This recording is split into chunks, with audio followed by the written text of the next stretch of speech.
by 18, I'm already in catching my first charge as an adult. I'm in county jail. On from that, y'all know what it is. Next, back to back. I'm going in for even tickets now. Because you done build up so much points, it is so easy to just go back in, you know? So eventually I got blamed for something I don't want to get into the specifics of it. I could get into the charge. It was attempted murder. Initially it was a murder. They dropped it to attempt. And then they dropped it to aggravated assault. No, aggravated battery with firearm. That just go to show you how you go from murder, this person is dead, to aggravated battery. Like, be just. All right, good afternoon. This is State of Florida versus Stephen Testo with multiple cases before the court. First of all, man, tell us what your name is, where you from, and let's go ahead and start with your origin story, man. Where were you born? How was your childhood? And just start from there, dog. That might be a little bit too much information these days. No, I'm just playing. But yeah, I grew up in Florida. Partially actually because I used to live in Jamaica. Came up here at 9 years old into the American dream, and it turned out being a nightmare, you know. I'm 29 years old right now. I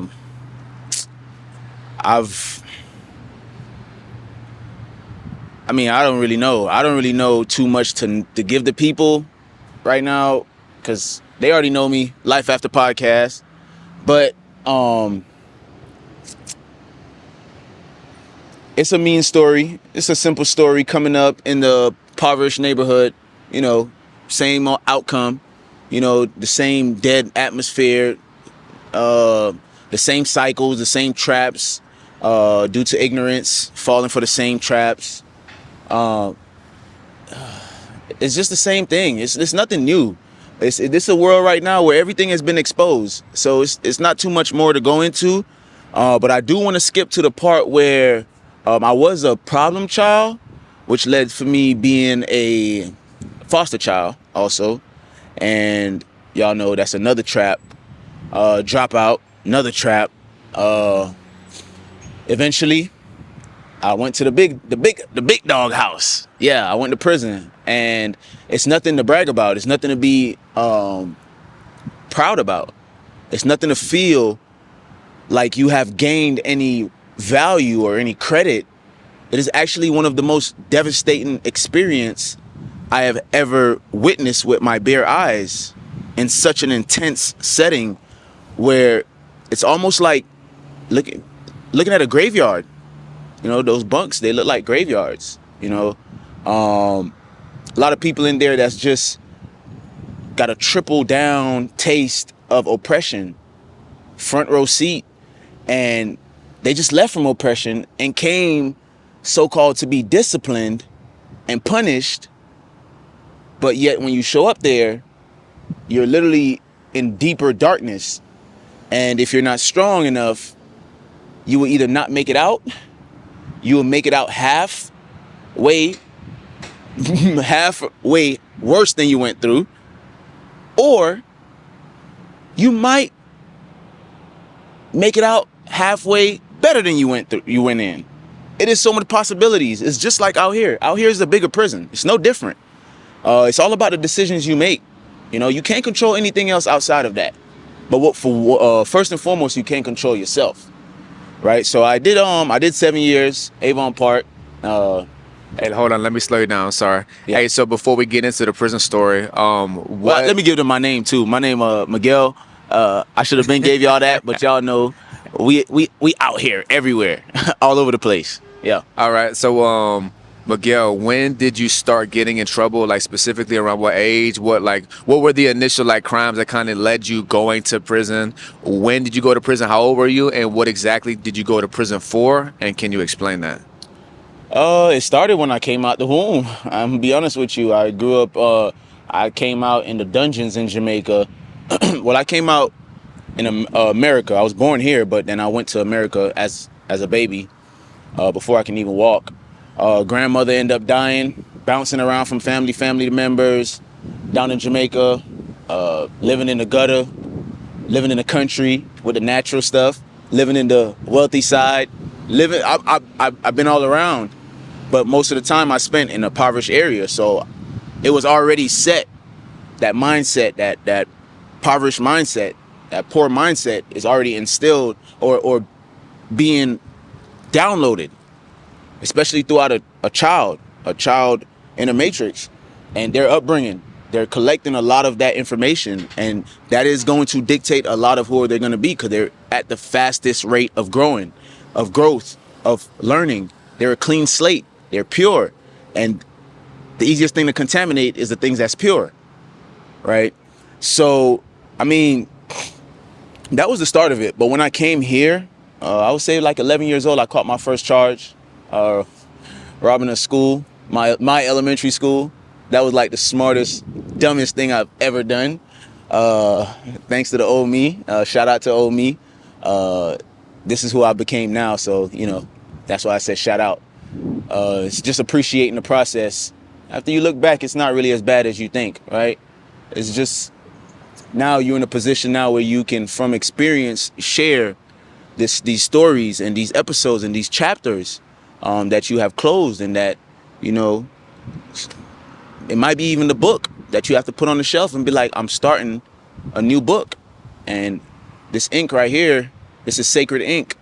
And I hold value every single word and every single line, metaphor, analogies. Everything has meaning now. You know, before we was careless, I was careless. Let me speak for myself first and foremost. But yeah, 11 years old, I caught my first charge, ended up going to juvenile programs, level 6 program, Thompson Academy. Can't forget that. 16 years old, I was already in a group home. Mom gave up on me. It was definitely not her fault. So, you know, the world might paint her as a bad person, you know.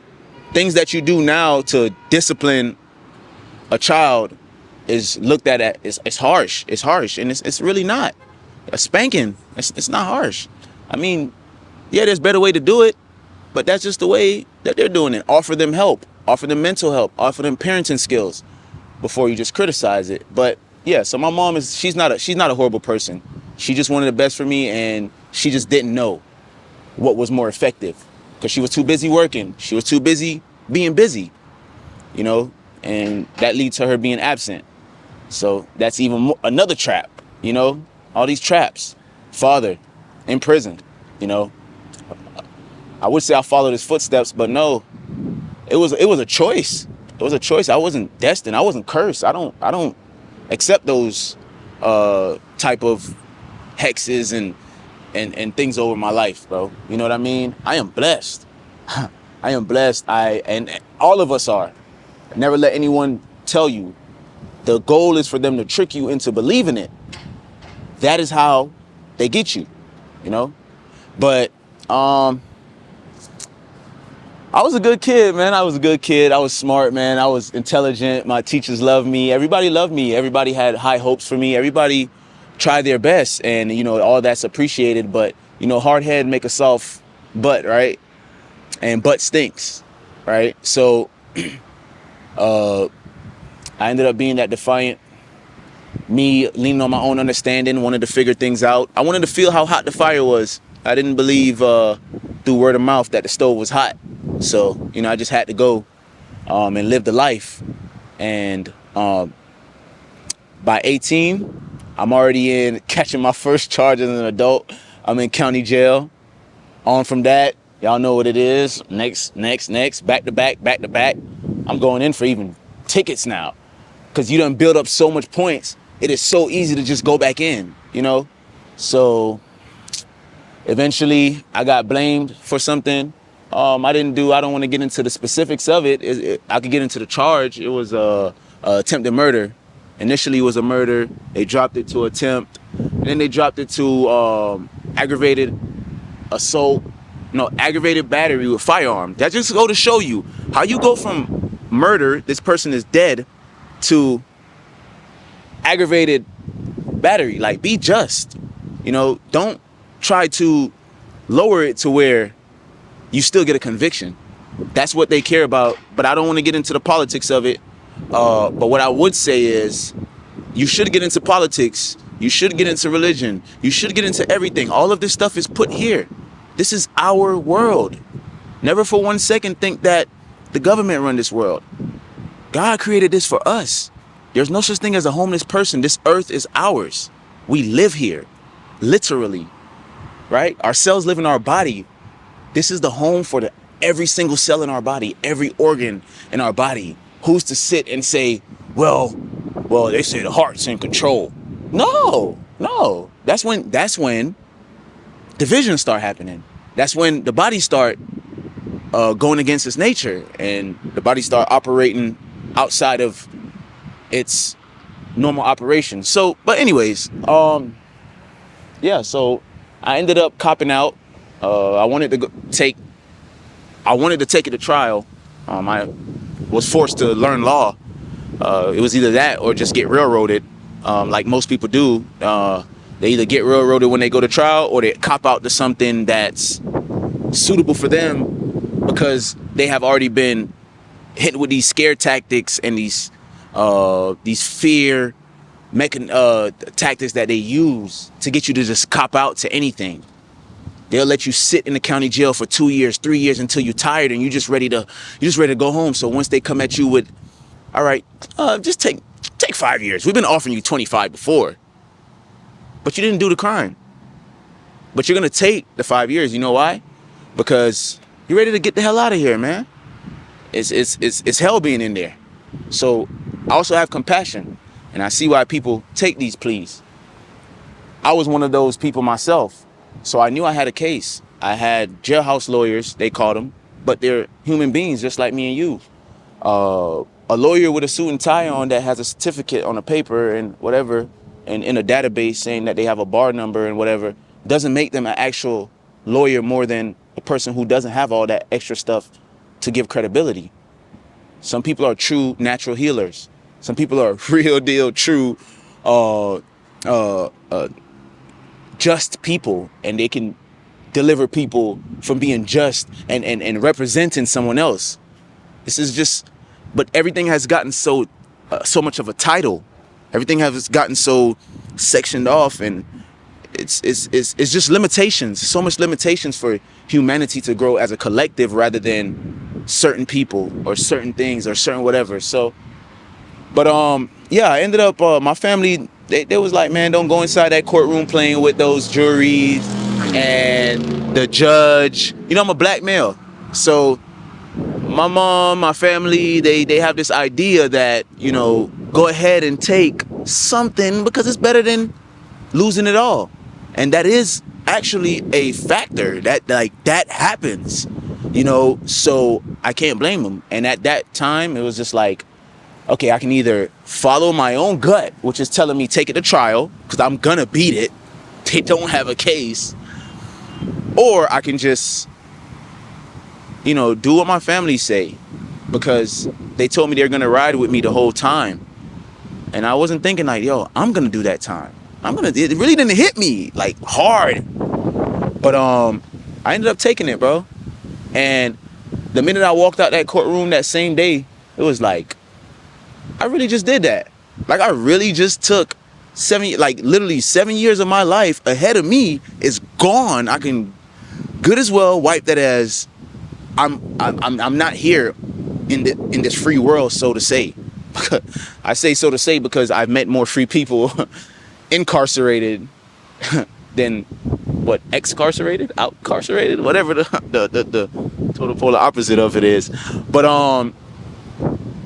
going to prison, man, it was harsh. It was harsh, especially the first 6 months. Just getting used to not only the energies and the spirits that's there, this gloomy, dark atmosphere, this lifeless atmosphere, but also just the community itself, man. The community itself is so many divisive weapons placed between inmates and inmates and guards and inmates and nurses.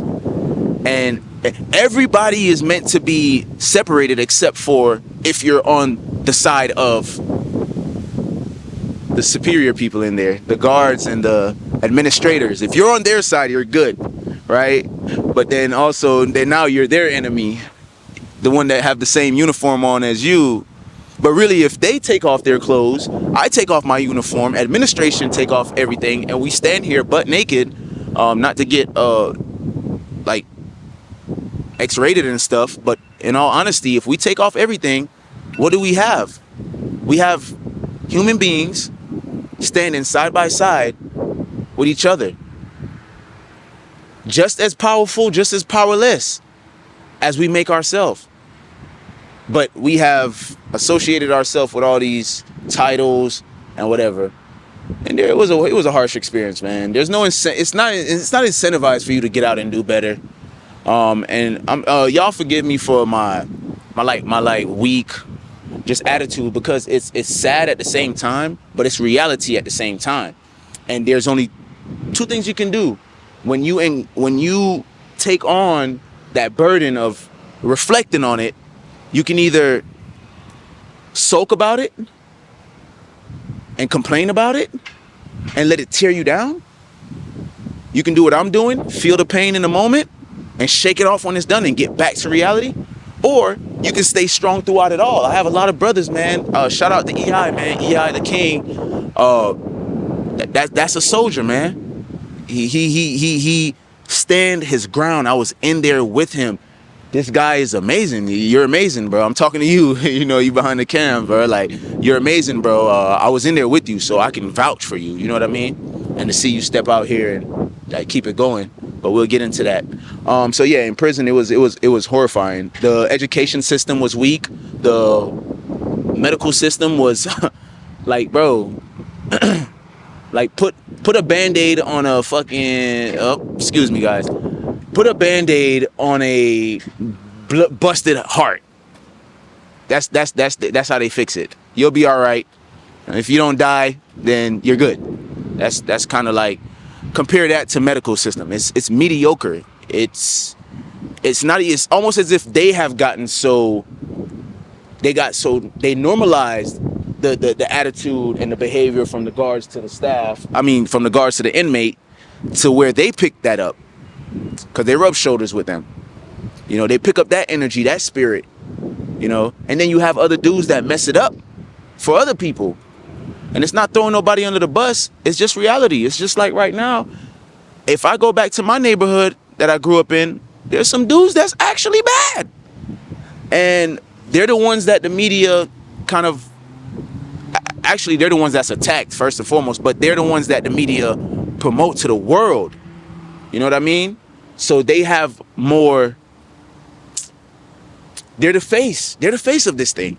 So it's the same thing in there, bro. Them dudes that mess it up for everybody else, it's like collective, what is it called? Collective punishment? Group punishment? Whatever the case may be. But the media, the nursing system, medical system, dentist system, all that, yeah, they have probably one or two camps that's probably good or whatever. But what's one or two camp versus the 50-something or 100, how much ever, camps that have mediocre education systems? There's no rehabilitation system set up anywhere. And if it is, it's strictly for their monetary gain, for they're chewing harder than the inmate is. There's no genuine recovery that's put in place, no system that's put in place for a person to get out here and actually be set up and given a second chance, as if that was the intent. It's not even masked as that, because as soon as they get out here, it's more like, oh yeah, welcome. So yeah, so you're in the convicted felon side and you're still in prison because all the rights that was fought for you to be a free citizen and a citizen has been snatched from you. So you are just 3/5 of a citizen now. Yeah, we snatch a lot of your constitutional rights and your amendments and all that. You don't qualify for it, you know. And shout out to all the organizations that's out there fighting to restore these rights. You know, we want to definitely make sure that we be grateful at the same time while we're bashing it, because all it is calling it how you see it. I see the enemy, but we also see the people for whatever intention they're doing it. Some people are doing that for their own thing, but it is what it is. That they got to deal with that. You know what I mean? But I took advantage though, man. I took advantage.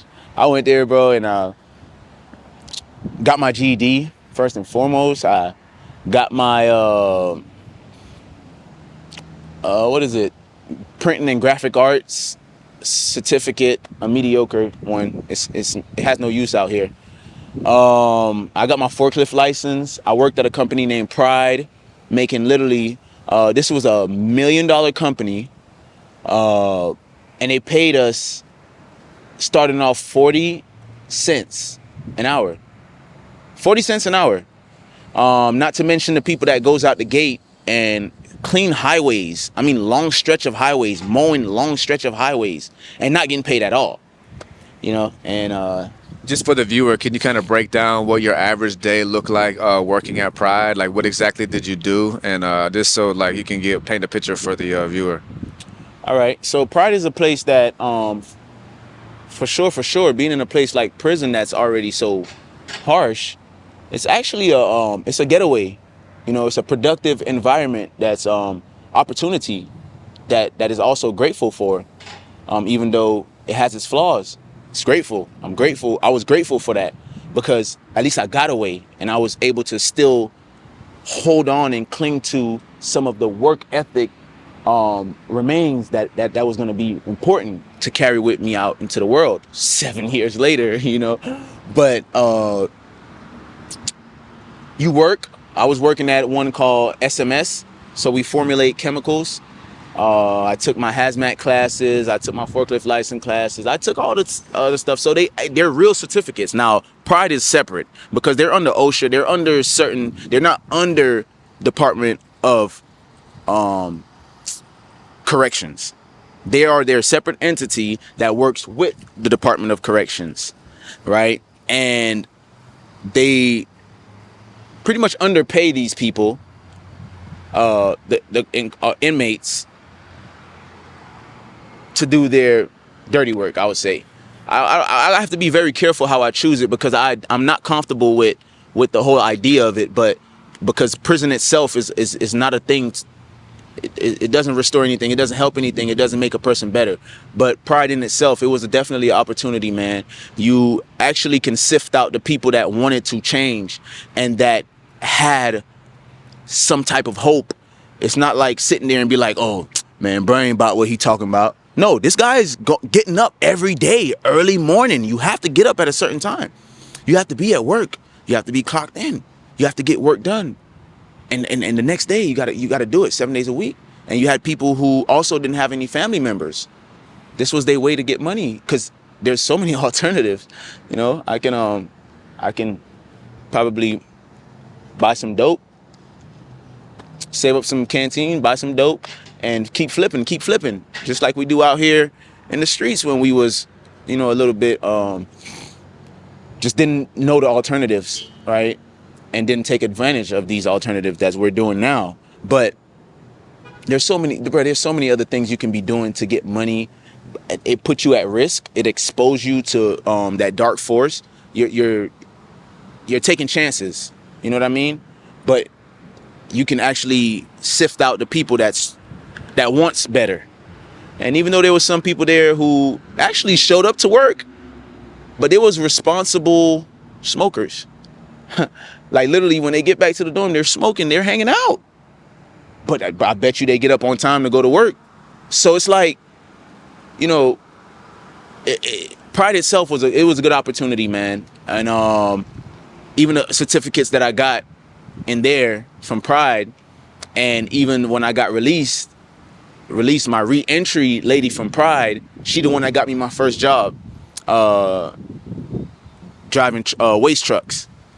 So it's a beautiful thing, definitely. So Pride, yeah. Now to answer your question, Pride is literally a job. It's a regular job. You're just like underpaid. Imagine you getting up right now and let's say you work at Subway. You go to Subway, you clock in, and an hour later you find out that you only made 45 cents. And then by the end of the week, you made almost $18, and you're so grateful for it. It has a big impact on your contentment level, man. Prison itself, it depends on who you are, man. If you really went there and you collected the valuable, vital, impactful episodes that you were a part of in there that has something to do with your core being, you got to understand, everything you need you already have. So anything on top of that is a want, right? Literally, you woke up this morning, so you have an opportunity. You have the breath of life, right? You have food in your stomach. Obviously, you're alive. You have water. You have the basic necessities. Now, you can always choose to go chase 100K, chase 100K followers, chase a position. And I mean, I'm not criticizing anybody that's doing it in a negative light. You know, if you can maintain your righteousness and stand on your foundation throughout that journey, then more power to you. But for the most part, the collective of humanity, that the state of humanity right now, they're actually being controlled. They're doing things that they don't want to do. Yeah, they're going out to get 100K, and they might even get 100K. But what did they have to do to get 100K? Did they wake up this morning and say, how am I feeling today? Didn't even have time for that, because guess what? Alarm clock ringing. You got to get up. But guess what? You've been doing that for the past how much years? You're programmed already. You've been doing that since school. You're programmed. And then you rush, get ready, bam. Some of y'all forget to brush y'all teeth. Y'all got to hit that mouthpiece, you hear me? But check this out. So you go to work, you come back, you're exhausted. Exhausted. Some people got 2 jobs. Literally leave one, maybe get an hour or 2 at home, and then go to the next one, or they go slap to the next one, bro. You gotta think about it. 8 hours a day. You split that 2, that's 16. Come on, my boy. Then you gotta sleep and all this, whatever. And if you got kids, if you got family, or you're like the dependent, people are dependent on you, you're a caregiver or something. Come on, how much time do you actually have to give life? These things, these entities, these systems that's set up in place, it robs us of our true nature, our true experience that we're supposed to have here. A lot of people even lose grip and sight of their purpose. Some people never found it. And I feel like everybody had it since birth. It's just, you know, as you keep living, you get dragged from that half and half spiritual, half physical, and you lean over more to the whole physical, and you locked in. You know what I mean? So it's yeah. I'll leave it there, my boy. I don't want to go off track. Stop right there.